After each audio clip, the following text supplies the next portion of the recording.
Okay, so after mine and Ollie's trip to Budapest, there were so many things there that what is there?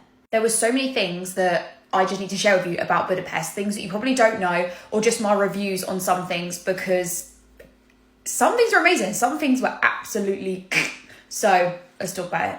The first thing is the portion sizes in Budapest. You order a bit of food, best believe they're bringing out a 10-course meal. We went to that Greek restaurant and ordered a sharing platter for 2. It came out like Jesus was feeding the 5,000 or however many it was.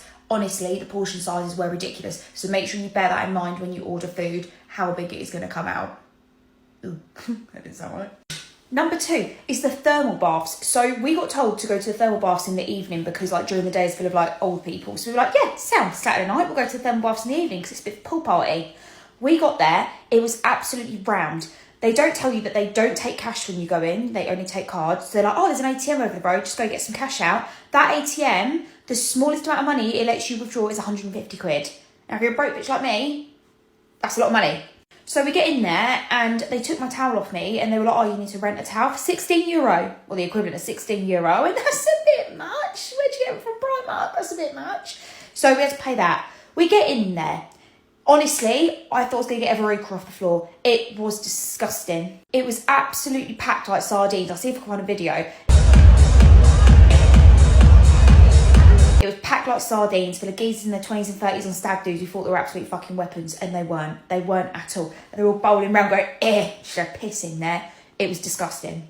Cocktails, £22.50 or €22.50, whatever the fuck it is. And it was literally full to the brim of ice. Water was like lukewarm, it wasn't enjoyable, and the whole place just stunk a piss. It was not for me. We stayed for an hour and then we left. So if you're going to go, I wouldn't go to the pool party on a Saturday evening. It's a bit shit and it was 130 quid for the 2 of us to go. Just go during the day when it's full of old people. It's a lot nicer. Up next is hills. There are hills everywhere. And if you're like me, I don't walk, I don't exercise, I don't like it. It's not for me. We had to get like a little electric mopeds and little electric scooters everywhere to get up to all the sightseeing bits because there's just hills everywhere. And I haven't got a heart condition, but I'm just lazy as fuck, so I feel like my heart's going to explode when I walk too much. When we went to Copenhagen, I rode a bike for less than a mile and I thought I was going into heart failure.